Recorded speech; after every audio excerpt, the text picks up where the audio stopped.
Okay, great. So let's look at the last bit of this chapter. Um, I highlighted earlier on that when we talk about chattel, we tend to talk about movable objects and things like that. Plant machinery typically don't feature here, but we do have a very unique case. What does this mean? Typically, plant machinery that are being used within the business will be eligible for capital allowances. And this is the normal, and it is unlikely for the proceeds on disposal to be ever greater than the original cost. This is just normal. With machines depreciate, and we also expect them to have a useful life of 50 years. So typically, naturally, this would fall under the wasting chattel kind of technically bracket.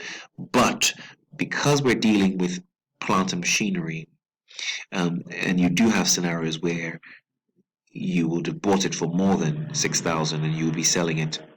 If you do have this scenario where you're able to sell it for more than that, it doesn't quite sit in that category, so it's dealt with separately. So if you make a loss, well, that's fine. Everything works through the capital gain, the capital allowances. But when you make a gain, remember that we restrict in the capital allowance calculations, we restrict the highest you're ever going to have going through the capital allowance calculation is the original cost. So if, for example, we always, even if your proceeds are higher than the original cost, we ask you to restrict it to the lower of. So restrict to the original cost. We deal with it here, where if peradventure the proceeds had been more, that gain we recognize now. So we carry out a separate chargeable gain calculation for plant and machinery, and calculated that way. So no capital loss will arise as relief for that loss already have been obtained through. So that's the key point here. So we just treat it separately. We do have other wasting assets. I mean, it says other wasting. You can see they always tell you it's an other waste. It's a wasting asset because of the amount. We tend to then look at them, if you like, from the point of view of it's a wasting asset. It won't last 50 years. But because of the cost, we then treat them as we would normal assets, where we would say, okay, listen, there we are, 82,000. You bought this for 82,000 when you acquired it, had an estimated useful life of 22 years. And then, so really, what's the gain on the disposal? So let's just find the net book value. So literally, that's 82,000, right? Times the estimated life, the net book value after 7 years would be 15 years, right? 15 over 22, which would take you to 55,909. That would be the net book value, and you've sold this thing for 77,500. These aren't common, but that's your gain, 25,591. So what we're dealing here is typically, you can see here, we're not talking about parrots and animals and boats, but it isn't chattel. It's a wasting asset in that it will last for less than 50 years. We don't expect it to, but it's not chattel. So we deal with it like this, right? And then so this is the last bit. This is another important bit here. So and really fundamentally, the issue here is whenever you lose anything or anything is damaged, it costs you something, of course. Yes, there's a cost. Imagine you get the insurance money. Think of the insurance money as the proceeds. So that's really fundamentally the argument here. When you lose something or something gets damaged, and you get some money from the insurance, you might as well consider that to be a sale. And typically that is the gain, the proceeds, what you get from the insurance times the initial cost, if you like, of what you spent on it. And that is the gain. Now it is possible for you to defer that gain, and we'll see how that works. And this is a recurring event. This idea of deferring gains is something we will see regularly in our work. So look, we have a scenario here where it says that Jack buys an antique table for 35,000. So he buys this thing for 35,000. It says it gets destroyed in a fire, and he gets 67,000 for it. So these are the proceeds, 67,000 here, and we have a gain of 32,000. That's the key thing. So he doesn't replace it. He doesn't acquire a replacement. So that's fine. He just has a gain of 32,000, knock off his annual exemption allowance, tax the rest based on his taxable income and whether or not it's in how much of that is in the basic rate band. But this is a different one. He decides to replace it. Now, if you spend the money you receive, so he received 67,000, and he received 67,000. If he spends all of that money, as you can see, that's what he's done here. He's taken that 67,000 and he spent all of it investing in this new asset. He is allowed to defer all of this gain. So what am I saying? That gain, it won't matter. He's just deferring it. Technically, the base cost of this new asset that he's buying, he would recognize it at 92,000. If he had just bought this asset for 92,000, well, that would be the cost, and if he sold it later for 100,000, well, yeah, the gain will be 8, right? But because he's invested, which you're allowed to do, all of this money here of 67,000 into this new asset, what we can do is we can deduct this deduct the gain of 32,000 from this cost of the replacement, which takes us the base cost of the new asset to 60,000. So the base cost is now 60,000. So in the future, when he comes to sell it, well, the gain would now crystallize. That's the term we like to use, or will now come alive, because when he sells it for 100,000 in the future, you know, that's the cost of 60. So we will see a gain of 40,000. Ordinarily, we only saw a gain of 8 when we had it here at 92. But when we come to sell it in the future, the gain of 40 will now crystallize. So that's what's happening. That's what's happening here. So all that gain of 32 is deferred, if you like, and it is deferred and is deemed that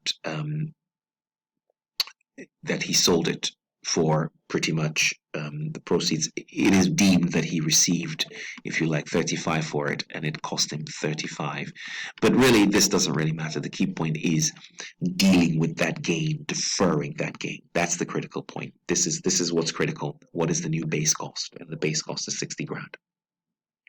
Now look here. What happens here is, right, instead of you can use this. You have you can go back. You have 3 years and 1 year, sort of a bracket to deal with this, and I'll explain that later on. But within 1 year, he says he acquires a replacement within 1 year for 61,000. So what does that mean? So now he made 67,000. But he hasn't used all of the 67,000 to buy this new asset. He has used 61,000. So we have basically 6,000 of that he's kept in his pocket, and so he should pay tax on. The rest of the gain, so that gain of 32,000 that he hasn't used, can be deferred. So that's 26,000, isn't it? This can be deferred into this asset that he's just bought. So that's the asset, 61,000 minus 26,000, which gives him a cost of 35,000. So the new base cost of the asset is 35,000. He will pay tax on 6 because he's kept 6 back in his pocket, and we can only therefore defer the gain by the difference, right? And that's how we deal with that. Let me just take you to the answers here in example 9. So what we see here, again, what I was saying here, what I really want you to focus on is this bit here. That's the gain, chargeable gain, in case 1. In case 2, because he has invested all of the money, if you like, into the new asset, we can defer all of that gain into the purchase price, giving us a new base cost of 60,000. That's the key point there. And here, because he hasn't invested all of the money, we have 6,000 that is realized straight away, chargeable gain. But this gain of 32,000 less the 6,000 gives us 26,000. So he can defer this gain of 26,000 into the cost of the new asset, and therefore you have 61,000 minus 26,000, giving you the new base cost of 35,000. And so that's how we kind of that's the thinking behind it. So yeah, please work through this one and just practice it again. But that you will see those over and over again. They're very common, this question of rolling over relief. And the final bit here with this is this business here where we have a painting. So this follows exactly the same principle that I talked about when we were dealing with land. You have a painting that's worth 320,000, and then it says that there is some water damage to the painting, and so there is some water damage to the painting. So some of the painting is damaged. Let's consider this bit to be the damaged bit, right? And the insurance company pay you 45,000 in respect of this bit, and it says the value of the damaged painting at the time. So without fixing it, this is damaged, this is the bit that's okay, and the value of this bit here is 365,000. So you have here 45,000. The value now, basically, they've given you 45,000 to fix this. They consider this after fixing it. You need 45,000 to fix this, and this bit here is what it is. It's fine. So you can see here, in a way, you have partly disposed of part of your painting. So the question again is, what is the cost of this part? And it's exactly the same process. I will say 45,000 divided by 45,000 plus 365,000 times 320,000 to get the original cost of this thing. And by doing that, I get 35,122. So that's the cost of this area, if you like, and so therefore I have a gain of 9,878, and this is, if you like, chargeable to tax if I do not restore the painting. But if you restore the painting, in effect, what you're doing is restoring it back to its original condition, and it will arrive back at its original cost of 320,000. So in effect, the principle is that you have, if you like, 320,000. If you like, you then received, or you had to, you received insurance proceeds of 45,000. So in effect, what we have is we deduct the 45,000 here, but you have spent 45,000 on it, kind of bringing it back to its original value. So really, the issue, it's more the thinking. You can't half restore a painting. The principle really is this: work out. I wouldn't even really bother my head with this one. This is really the issue. I need to know whether or not I've made a gain or not. If you restore it, it returns to its original value, or its original cost value, because we haven't sold it yet to realize the full profit. We don't sell half paintings, right? You see, this is a painting issue. Key point here is that it returns to its original base cost of 320,000. Cool, great, and that is the end of that on chapter 19, special rules. Cool, and I'll see you in the next video.